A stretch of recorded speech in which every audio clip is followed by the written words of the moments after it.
तो भैया ज़रा अपना परिचय दे दीजिए एक बार आप। अ, मैं कुंदन कपूर हुँ, और यहाँ बनारस वाराणसी शहर का निवासी हूँ और अपनी एक एनजीओ चलाता हूँ जिसका नाम कामाख्या सेवा संस्थान है हुँ, और उस संस्था के अंतर्गत एजुकेशन हेल्थ पर काम करता हूँ। और मेरा जो अपना बिज़नेस है कंसल्टेंट का है, जो जीएमडी के नाम से चलता है। यहाँ आपकी भोजू भी वाराणसी में वो रन होता है। अच्छा तो एनजीओ में पैसा आता है? एनजीओ में सर पैसा नहीं आता है, जैसे एक सेवा ज़रूर जैसे आती एक है। बहुत बड़ा भ्रम है ना, लोगों को लगता है चलो कुछ नहीं करा तो एनजीओ खोल लेते हैं। हाँ, हाँ। एनजीओ में बहुत पैसा मिलेगा, जी। क्या कहते हैं इसके बारे में? ये लोगों का जो भ्रम है कि हाँ, कि एनजीओ में पैसा आता है, वो कहीं न कहीं जैसे एक भ्रम कह सकते हैं सही भी है और गलत भी है। हुँ, भ्रम उनके लिए है कि जो लोग काम नहीं करना चाहते, वो सिर्फ़ पैसा कमाना चाहते हैं, जैसे अच्छा, रातों-रात अमीर होना चाहते हैं। हुँ, उसके लिए उनके लिए एनजीओ नहीं है, क्योंकि वो भ्रम में है, क्योंकि रातों-रात कुछ भी नहीं होता। ऐसी कोई स्कीम नहीं है यहाँ पे? ऐसी कोई स्कीम नहीं होती है, ना कोई डबल-तिरपल होता है। तो एनजीओ से पैसा कैसे कमाया जा सकता है ये बताइए? एनजीओ से अगर आपको पैसा कमाना है, तो देखिए आपके लिए मेहनत करनी होगी। जैसे आप हुँ, अपना बिज़नेस करते हैं, मेहनत करते हैं, मान हुँ, लीजिए आपकी कोई दुकान है, सुबह हुँ, जाते हैं, रोज़ होते हैं, क्या रोज़ बोनी होती है? रोज़ इनकम होती है? नहीं होती, कोई गारंटी नहीं है। कोई गारंटी नहीं। उसी तरह एनजीओ में मेहनत करनी होती है, 2 साल, 4 साल लगते हैं, फिर आप अपनी फाइलिंग करते हैं, उसकी तैयारी पूरी करते हैं, वर्क हुँ, करते हैं, बैलेंस शीट अपना ऑडिट अच्छे समय पर कराते हैं हुँ, सीए से अच्छे से। फिर उसकी आप प्रोफाइल बनाते तब आप किसी बड़ी-बड़ी कंपनी में अप्लाई करते हैं सीएसआर अच्छा, फंड के लिए। ठीक तब है। आपको आपके काम के अनुसार कंपनियाँ या गवर्नमेंट आपको फंड देती है, लेकिन उसके लिए आपको कार्य करना पड़ता है, मतलब बिना काम किए कुछ नहीं होने वाला। कुछ नहीं होने वाला। ठीक है, मतलब लोगों का जो ये भ्रम रहता है कि हाँ, पैसा मिलेगा, सिर्फ़ एनजीओ खोल के, ऐसा कुछ नहीं मिलेगा। ऐसा कुछ नहीं होता है। ठीक है भैया। अच्छा आप कंसल्टेंट का काम करते हैं इसके अलावा एनजीओ में, वो क्या है? कंसल्टेंट का मतलब जैसे मैंने ये बनारस में इसलिए भी रन किया, हुँ, क्योंकि जैसे आपने कहा कि भ्रम, हुँ, तो ये कंसल्टेंट का काम होता है कि जितनी भी एनजीओ बनारस की है, जो हमारे टच में जो उनको इस भ्रम से हम पहले हुँ, बाहर निकालें और वास्तविकता से परिचय उनका करवाएँ, ठीक कि है। पेपर और वर्क जब तक आपका नहीं है, तब तक कोई भी स्कीम नहीं नहीं है। मिलेगी। कोई ऐसी स्कीम नहीं है जो आपको जो है रातों-रात अमीर कर दे कि आप बैनर टाँग दिए, रजिस्ट्रेशन करा लो, काम हो गया, ऐसा कुछ नहीं होता। अच्छा, तो कंसल्टेंट वाले काम में क्या-क्या करते हैं आप लोग एनजीओ के लिए? सिर्फ़ स्कूल और एनजीओ के लिए हम जितने भी पेपर होते हैं, उनको प्रोवाइड कराते हैं। पेपर हुँ, उनका अपना लीगल जो पेपर होता है, वो तैयारी कराना और उनकी पूरी तरह से हेल्प करना है कि एक कंपनी से उनका एनजीओ कैसे टच हो सके। अच्छा। उनकी फाइलिंग करवा के वहाँ तक कंपनी में भिजवा देना। तो मतलब कह सकते हैं हम कि अगर एनजीओ से पैसा नहीं मिला तो आपने कंसल्टेंसी भी खोली है साथ में। हाँ, एनजीओ से पैसा नहीं मिलने वाला। एनजीओ तो पता मेहनत लगेगी, हुँ। समय लगेगा। अच्छा तो एथिकल रूप में देखा जाए तो एनजीओ से क्या पैसा कमाना सही है? देखिए अगर आपको सेवा भी करनी है, कार्य हुँ, भी करना है, तो भी आपको फंड की ज़रूरत है ना। हुँ, तो स और गवर्नमेंट ने यहाँ सीएसआर फंड क्यों बनाया? सीएसआर नियम क्यों है?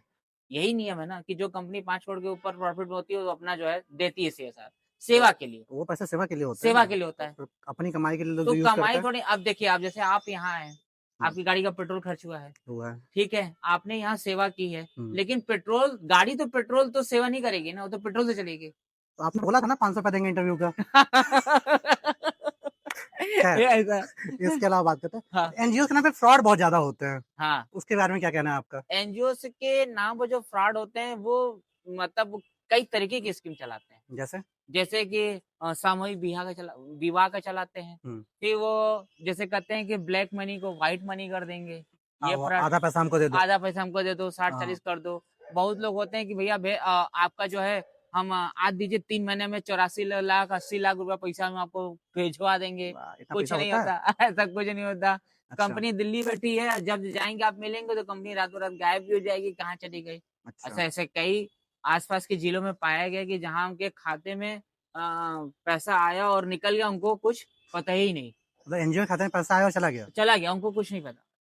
कोई ऐसा केस आपकी नज़र में? बहुत से ऐसे केस हैं, जैसे गाज़ीपुर में अभी कुछ महीना पहले एक एनजीओ के साथ ऐसा हुआ, हुँ, जहाँ की आपको उम्मीद नहीं होगी, लगभग-लगभग 80 करोड़ का ट्रांज़ैक्शन हुआ था और उनका बाप रे! खाता जो है वो उस पर चल गया था, क्या उसको बताएँ, उनको सीज कर दिया गया था अकाउंट्स। जब वो पता कि मेरे खाते से हुआ क्या है कि सर इतना डेबिट हो गया, काम खत्म हुआ, आपका जो है ब्लॉक कर दिया गया। 80 करोड़ रुपए, 80 करोड़ सोचने वाली बात है। और सिर्फ़ मात्र उनके एक छोटे से गलती की वज़ह से।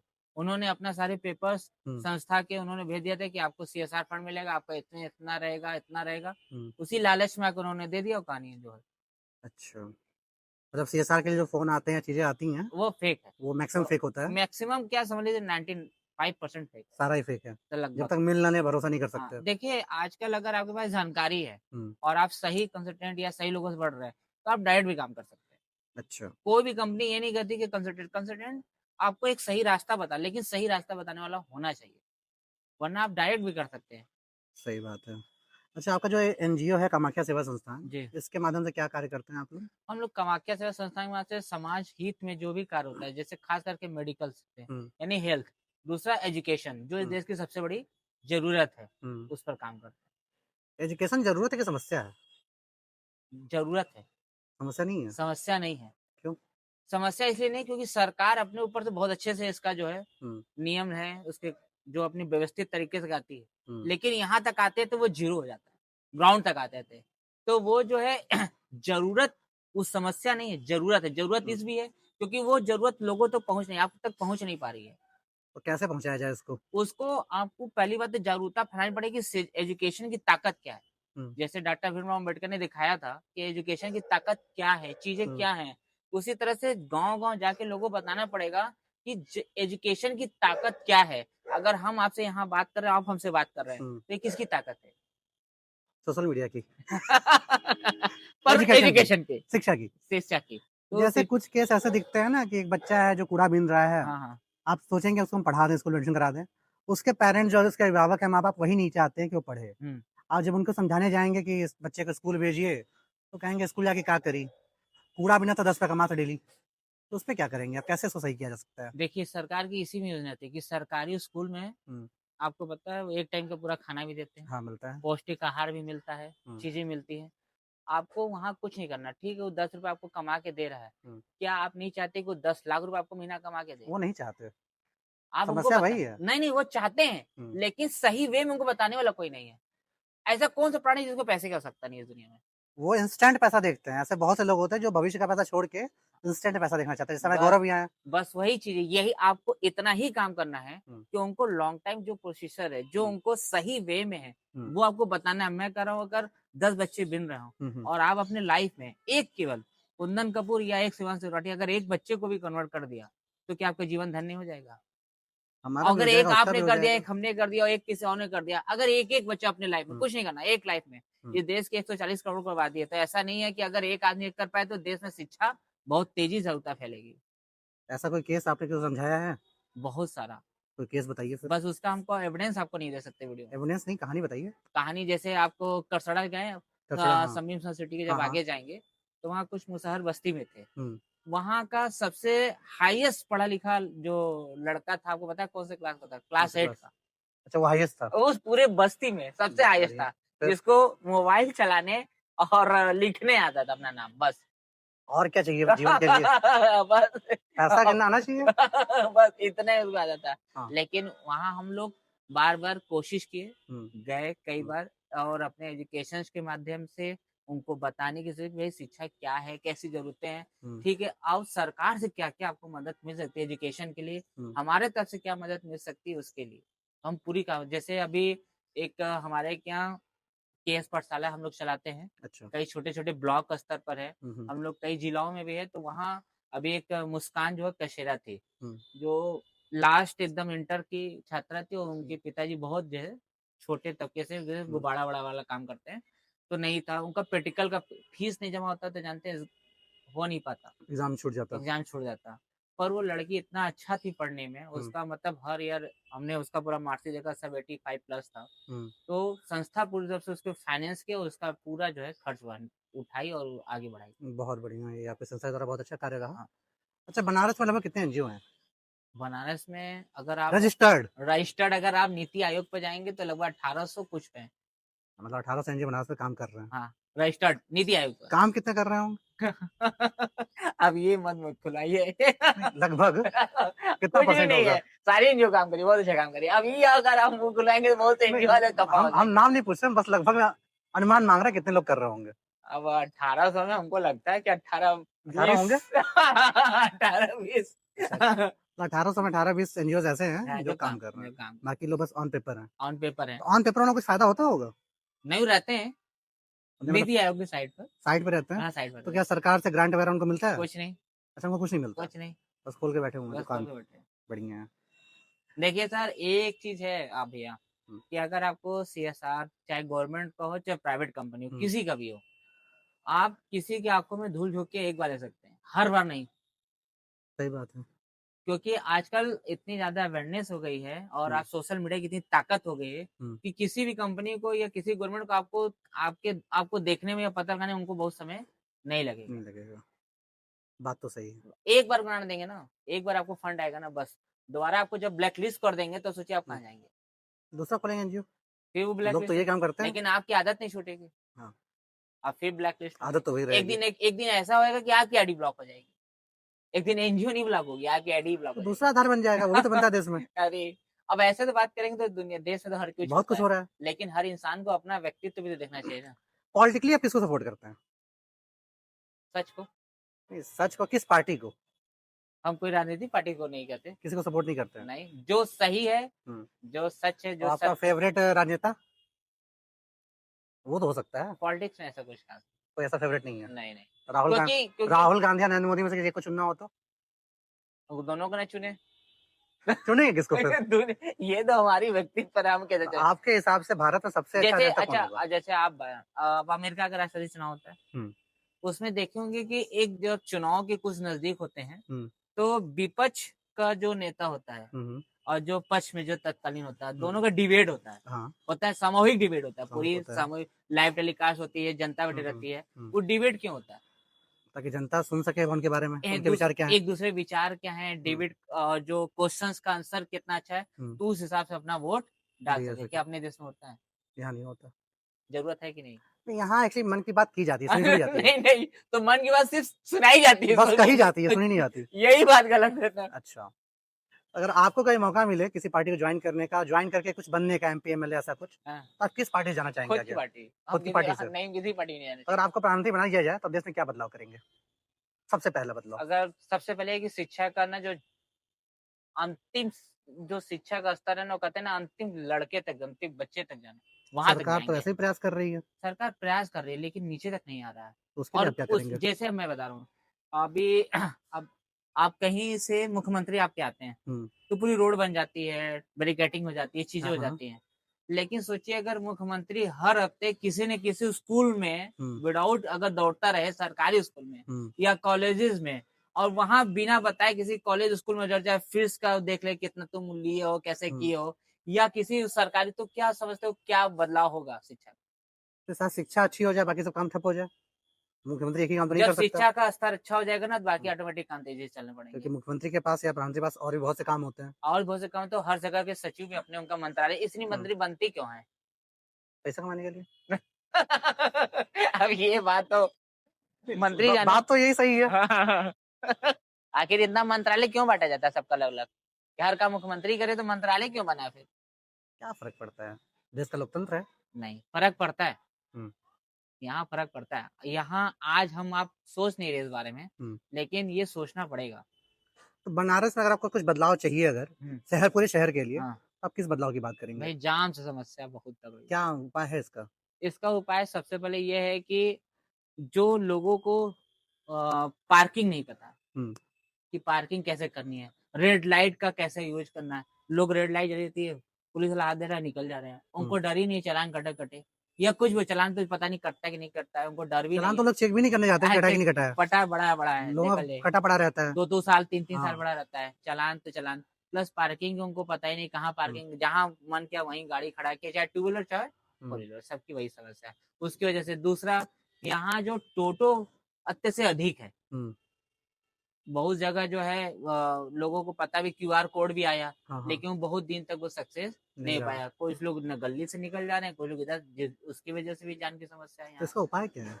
इसका उपाय है ना कि जैसे लोगों को या तो अवेयरनेस करिए आप, हुँ। या तो कानून को और सख्त करिए कि अच्छा नो पार्किंग में गाड़ी उठाइए। वो जो कानून आया था कि हेलमेट ना पहने 5,000 चालान, नो पार्किंग में 10,000 का कहाँ चालान, हुआ? कुछ टाइम ही चला, सारे पेट्रोल टंकी पर तो सब बिना हेलमेट के तो तेल ले जो रहे हैं। कुछ टाइम चला था वो हाँ, सही था। अब वो सही था। कम से कम हेलमेट तो सही से लोग पहने। अच्छा ये बताइए बिना हेलमेट पहने इस देश में, हुँ, सिर्फ़ इस देश में हुँ। लगभग कोविड से ज़्यादा लोग मरे हैं एक्सीडेंट में। हर साल मरते हैं। हर साल मरते हैं, सोच लीजिए आप, हुँ। Without helmet. एक हेलमेट की कीमत कितनी होगी? बहुत अच्छा लेने जाएँगे, बहुत अच्छा लेने जाएँगे तो 1000-1500 हाँ, यही लेकिन होगी। अगर एक बार आपका एक्सीडेंट हो गया, मानिए बच गए, नहीं मरे, एक्सीडेंट हुआ तो क्या लाख रुपया जाएगा? बाल खराब हो जाता है भैया। दिक्कत बाल की है। कि जीवन की नहीं है। ठीक है, जीवन तो आता जाता रहेगा, 7 जन्म मिलेंगे, बाल एक बार गया तो नहीं आएगा। ये गलत है। बिग लगा लीजिए।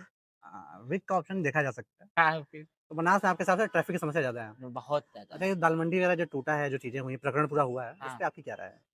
देखिए उसके बारे में हम डीपली बहुत जानते नहीं हैं। जो भी जानते हैं मतलब क्या ही लगता है आपको, सही है, गलत है?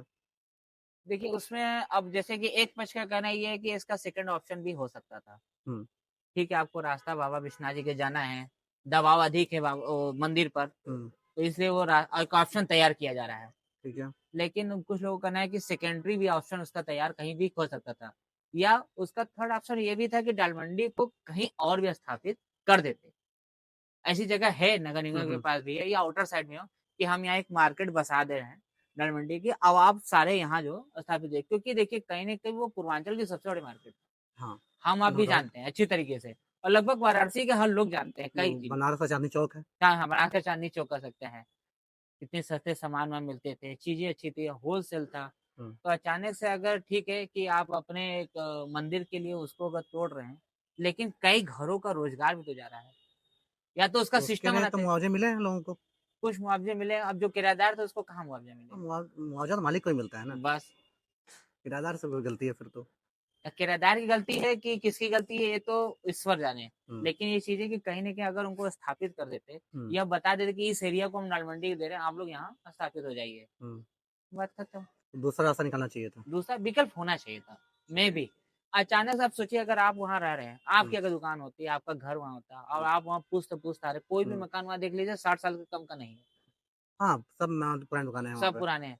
और अचानक से एक दिन आपको 10 दिन, 15 दिन पहले नोटिस मिले कि आपका घर हम तोड़ रहे हैं, हुँ, कैसा फ़ील होगा?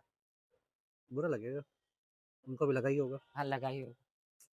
उम्मीद कर सकते हैं। देखिए हाँ, लेकिन हम ये भी जानते हैं हुँ, कि समाज भावनाओं से नहीं चलता, समाज इमोशन प्रैक्टिकल प्रैक्टिकल चीज़ें प्रैक्टिकल चलता है। चलता है, इमोशन से चलता है। इसलिए मैंने कहा कि सेकंड ऑप्शन बताया था कि दालमंडी हम कहीं और आपको हुँ, दे रहे हैं, आप वहाँ आइए और रोज़गार करिए, ठीक क्या है? दालमंडी कहीं और शिफ्ट हो जाती तो चलती? एकदम चलते। जैसे कैंट के नीचे नाइट मार्केट बना, हाँ, खत्म हो गया। कैंट के नीचे जो कैंट का जो सर्कल है, हुँ, यानी कि 500-600 मीटर वो हुँ, चल रहा है। जहाँ 500-600 मीटर का आप जो डिस्टेंस कवर सब करेंगे खत्म वो हो गया। सब खत्म है, ज़ीरो है। और सुरक्षा की दृष्टि से बनारस को कैसा मानते हैं? सोचा जैसे तो अभी तो बहुत बढ़िया, बेहतर है, बेहतर है, नो रात डाउट। में 2 बजे आके चाय पी सकते हैं। आराम से लोग जा ही रहे हैं, खूब रील्स बन रहे हैं। बात तो सही है। बात और इस बार देखिए हाँ, थोड़ा-सा यहाँ के लोगों को सहयोग भी करनी ज़रूरत है। हुँ, जो यहाँ के कमिश्नर हैं, जो उन्होंने कहा है कि यहाँ के लोगों को उनको हेल्प करने की ज़रूरत है। और जब तक देखिए आप पब्लिक और प्रशासन का एक-दूसरे से सहयोग नहीं होगा, तब तक कैसे तब काम तक होगा? काम नहीं चलेगा। अब प्रशासन कह रहा है कि भाई लड़की को मत छेड़ो, इतने कानून हो सकते हैं, इतने धाराएँ हो सकते हैं, फिर भी हम छेड़ें, तो क्या करेगा? मार तो तो खाएँगे। मत छेड़िए ना, नहीं, मार तो खाएँगे, वही बात है आप ना। क्यों छेड़ रहे हैं? नहीं, हम अपनी छड़ने की बात ही नहीं किए। आपने अब कहा फिर भी हम छेड़ रहे हैं। होली की ही देखिए हुँ, कितनी वीडियो आए। हाँ, थोड़ी-सी गंदगी थोड़ी-सी हुई। गंदगी हुई, चीज़ें हुई, ये अच्छी नहीं थी ना, जबकि प्रशासन ने उस पर सख्त आदेश दिया था, ऐसा नहीं होना चाहिए। एक बनारसी होने के नाते, हाँ, बनारस से जो बाहर से लोग आ रहे हैं, जो भीड़ आ रही है, उनके लिए क्या कहना चाहेंगे आप? उनके लिए कहना चाहेंगे क्योंकि भई लोगों का ये मानना है कि भाई इतनी भीड़ आ गई कि अब बनारसी ही बनारस नहीं जा पा रहा है। बात तो सही है। तो इस विषय पे आपका क्या राय है? देखिए, जो उनका आस्था का सैलाब है, हुँ, आप उसको रोक नहीं सकते। हमारा शहर ही छोटा है, तो शहर कैसे बड़ा होगा अब? बस उसी अब आप कह रहे हैं कैसे बड़ा होगा डालमंडी? कैसे उसका एक प्रारूप देखिए डालमंडी, हुँ, फिर उसके बाद अभी-अभी कई जगह ऐसे चौड़ीकरण होंगे शहर में, हुँ, जैसे आपने सुना होगा लौराबिर से बेनिया हुँ, चौड़ीकरण पर है, तो ऐसे कई जगह हैं। देखिए आस्था का सैलाब हर जगह आता है, हुँ, खाटू श्याम जी में नहीं आता आता है। तब। तो लेकिन उस हिसाब से वहाँ बना, मिर्ज़ापुर विंध्याचल माता का नहीं आता। जैसे बनारस में क्या है ना सिर्फ़ आस्था के नाम पे इवेंट शुरू हो गए। हाँ, तो इन इवेंट जो कमर्शियल इवेंट शुरू हो गए, उनको आप कैसे देखते हैं? जैसे मसान की होली अभी प्रकरण चल रहा है, कुछ लोग विरोध कर रहे थे, कुछ फ़ेवर में थे। लेकिन एक तरह से वो इवेंट बन गया था, हुँ, हुँ, आस्था से हट के। आस्था से हट के। तो इन सब चीज़ों को आप कैसे देखते हैं? देखिए, जो मसान की होली थी, वो पद्धति वाइज़ अगर देखे जाए तो जैसे बताया गया था, हुँ, कि वो सिर्फ़ जो अघोरियों की है, आम हुँ। जनमानस की नहीं है। कहीं आम जनमानस जा रहा है, बस रील्स जा बना रहा रहा उस है, पर इसीलिए तो प्रशासन ने इस बार रोक लगा एन्जॉय कर दी। रहा है। आपने देखा होगा कि वहाँ डंडा बैरिकेडिंग कर देगी कि हुँ, यहाँ से नहीं जाना, इधर से जाओ, हुँ, इधर जाओ। आम जनमानस के लिए तो रोक दिया गया। लेकिन जो आयोजक है उसको भी समझना चाहिए कि वाक़ई आम जनमानस की ये होली नहीं, उसको भी उस चीज़ में सहयोग देना चाहिए हुँ। कि नहीं बात तो सही है। हम दुखी क्यों करें? लोगों को सही ज्ञान दें, कि वो सही चीज़ बताएँ कि मसान की होली किसके लिए है? होली तो अघोरियों की ही है बस। हाँ बस रियासत लोगों को तो वैसे ही वर्जित है, वैसे ही वर्जित है, महिलाएं तो वैसे भी शमशान नहीं जाती। नहीं जाती। हमारे क्या सनातन धर्म में कहाँ है नहीं जाती। बात तो सही है। और जाके वहाँ होली खेल रही है, रंग लगा रही है, वही मसा सोचिए वो मट्टी लेके किसी की चिता की राख है। अरे राख है, तो जाएँगे आप अकेले, आएँगे 2 अकेले। क्या पता क्या 2 बात आएँगे या कि 200 आएँगे साथ में। 2 से आएँगे वही बात है। बनारस में आपकी सबसे फ़ेवरेट जगह कौन-सी है? मेरे फेवरेट जगह हुँ, सिगरा, सिगरा पे क्या? सिगरा का क्या? सिगरा पे क्या? सिगरा में क्या है? सिगरा में देखिए सबसे पहले तो मिडिल ऑफ वाराणसी हो हुँ, और वहां से नहीं आपको फ़ेवरेट जगह जहाँ मतलब जहाँ बैठना आपको अच्छा लगता हो। 80 अस्सी घाट, और कोई घाट नहीं? और के घाट में भीड़ बहुत हो रही है 80 ब पर थोड़ा सा ये होता है ना कि म्यूजिक उजिक चलता है हुँ, रिलैक्सेशन अच्छा रहता है और वो उसके बाद शांत है। बाकी तो बहुत जगह भीड़ भीड़ हो रही है बाहरी हाँ, दशाश्वमेध में भीड़ ज़्यादा होती है। भीड़ ज्यादा अरे वहां तो खूब हो रही है चाहे आप समझ लीजिए अंदर प्रसाद ले लीजिए हुँ, चाहे शीतला जी ले लीजिए दोनों सब एक लाइन से और भीड़ पूरी एकदम रहती है अब नमो घाट पे भी वही हाल है अब तो वहां भी आरती चालू हो गई हाँ, गंगा आरती शुरू हो गई है। गंगा आरती शुरू हो गई तो कोई पहली बार अगर बनारस घूमने आ रहा हो, हाँ तो उसे कहाँ-कहाँ घूमने को आप कहेंगे? बनारस अगर कोई पहली बार घूमने आ रहा है बनारस में तो बहुत जगह धार्मिक स्थल से या घूमने का धार्मिक स्थल से। धार्मिक स्थल में तो हम तो सबसे कहेंगे बाबा विश्वनाथ जी का जरूर दर्शन करिए क्योंकि उसके बाद बिना उनके दर्शन के आप जो है यहाँ से जाना ही आपके लिए फिर बेकार है बनारस फिर आना वहाँ से आपके लिए आने का बेकार बेकार है है। मत आइए फिर बाबा बात तो विश्वनाथ सही है। जाइए काल भैरव जाइए हुँ, संकट मोचन है तुलसी जी का मानस मंदिर है हुँ, दुर्गा जी है और अभी हमारे क्या आपके सूर्योदय मंदिर भी है हुँ, एक अच्छा अगर हम मेडिटेशन करना चाहते हैं तो अगर आप योग सूर्यदेव से हैं मंदिर। तो हाँ सर्ववेद मंदिर है और थोड़ा-सा माता रानी के भक्त है तो विंध्याचल भी जा सकते हैं, शक्तिपीठों में से आता है वो। मिर्ज़ापुर, मिर्ज़ापुर, जिला मिर्ज़ापुर में है। मतलब बनारस कोई घूमने आए तो उसके पास कितना दिन होना चाहिए? अगर ढंग से मतलब मन से घूमना है पूरा, महसूस करना है बनारस को। 5 डे प्लस 5 डे प्लस चाहिए ना? हुँ, मतलब 1-2 दिन के लिए लोग ना आएँ, 1-2 दिन के लिए फिर आप आइए और दौड़े आइए, जो भाग के जाइए, दौड़ते हुए भागते भाग हुए के जाइए। चले जाइए। सही है। अच्छा इस समय विश्व में जो युद्ध के हालात बने हुए हैं, हाँ, इसमें क्या कहना है आपका? अब देखिए युद्ध क्यों हुए? आप तेल के लिए? ऐसा आपको लगता है? नहीं, हमें नहीं लगता, हम आपसे पूछ रहे हैं।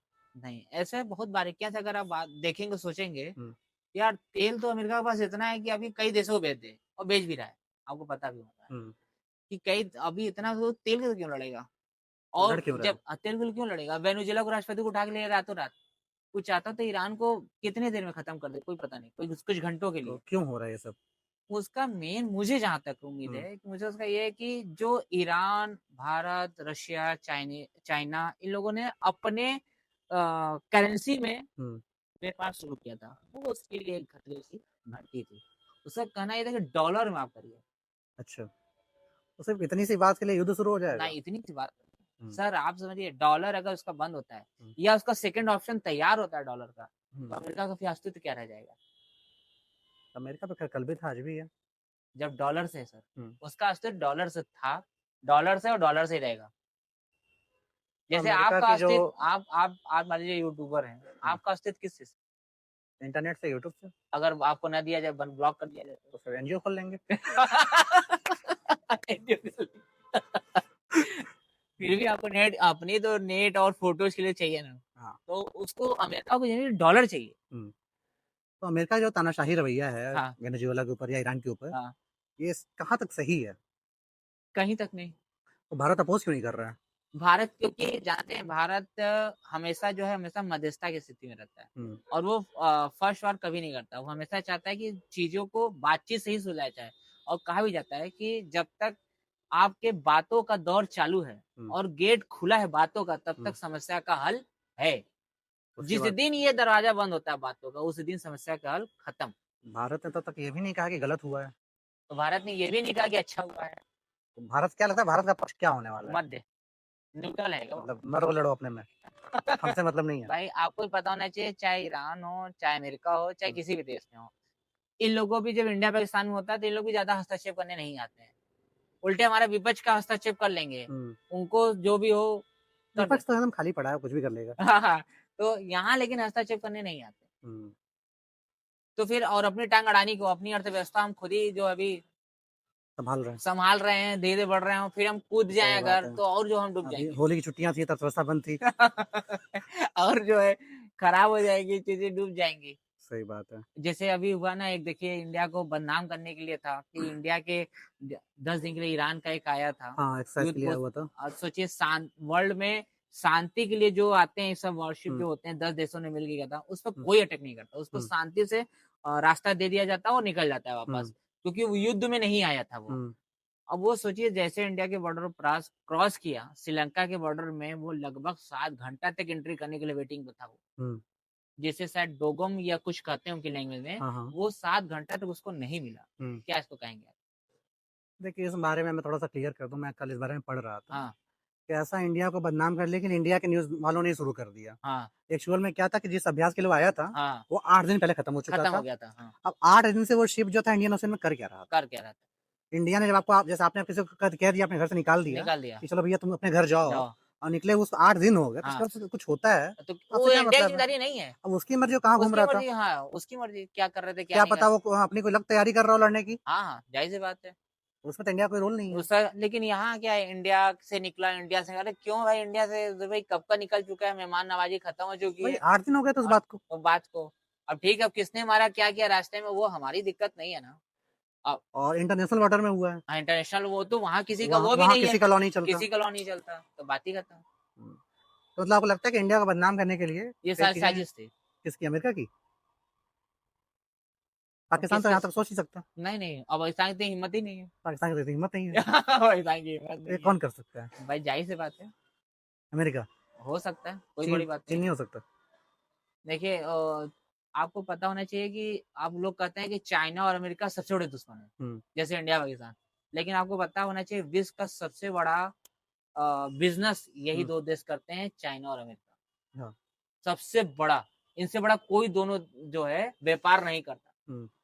तो उसको क्या कहेंगे आप? ख़ास तौर पे आर्म्स डील पे। हाँ, अब इसको क्या कहेंगे आप? इसको कहेंगे बस वो था एक मोनोपोली थी, हाँ, हाँ, जो ऑपरेशन सिंधु के दौरान इंडिया ने तोड़ दी। इंडिया ने तोड़ दी, सारे चाइनीज़ मिसाइल और जिस तरह से मेड इन चाइना वाला खिलौना गिर बन गए। के गिर गया, हाँ, तो वही चीज़ है। चीन इस वजह से पीछे तो हो इन गया। लोग कहे कि हम दुश्मन हैं या जो भी है, लेकिन हुँ, ऐसा नहीं है। देखिए इन लोगों के लिए मनी ही सब कुछ है। उसके लिए कहाँ तक जाना है ये हमको भी नहीं पता। पैसों के लिए कुछ भी करेंगे। कहीं वो देखिए उनको भी नहीं पता कि हम कहाँ तक जाएँगे इसके लिए। और अमेरिका तो इस समय वो बना हुआ है मतलब कि वहाँ पे जो रूल है कि राष्ट्रपति 2 बार ज़्यादा बन नहीं सकते। बस वो लास्ट टाइम है और ट्रम्प का। ट्रम्प को तो अब कुछ करना नहीं है, नहीं, अब नहीं, जो नहीं। चाहे वो कर लें। वो जो चाहे कर लें। इसीलिए देखिए इस वक़्त उनके साथ स्पेन, उनका अपना नाटो संगठन भी हुँ, उनके विमुख है। हुँ। अगर डोनाल्ड ट्रम्प इस वीडियो को देख रहे होंगे, तो हाँ, उनको आप क्या कहना चाहेंगे? बनारसी शब्द में बताइए। बनारसी शब्द में, गुरु सुधर जा, वरना कोल्हन मिला तोके कुटी दियन। सही सही रहा तो बनारसी का संदेश है डोनाल्ड ट्रम्प को भी सुधर जाइए। युद्ध से किसी का भला नहीं हुआ नहीं, और सनातन संस्कृति शुरू से ये रही कि विश्व का कल्याण हो, देश का कल्याण हो, शांति बना रहे, शांति बना रहे। बस। चलिए भैया बहुत अच्छा रहा ये वीडियो आपके साथ। Thank you. आपका अनुभव कैसा रहा? अ, आपके साथ हमेशा मेरा अनुभव बहुत अच्छा रहता है। कुछ चलिए, न कुछ हमेशा आपसे सीखते हैं। आज क्या सीखा भैया? सीखें, बता देंगे इस ब्रॉडकास्ट पर। सीक्रेट रहेगा। सीक्रेट रहेगा। चलिए लोग, फिर इस चैनल को सब्सक्राइब कर लीजिएगा आप लोग। आपके कोई सवाल हो तो कमेंट कर सकते हैं भैया, वीडियो देखते रहेंगे और एनजीओ से जुड़ा कोई सवाल होगा तो भी जवाब मिल जाएगा आपको। तो थैंक यू सो मच।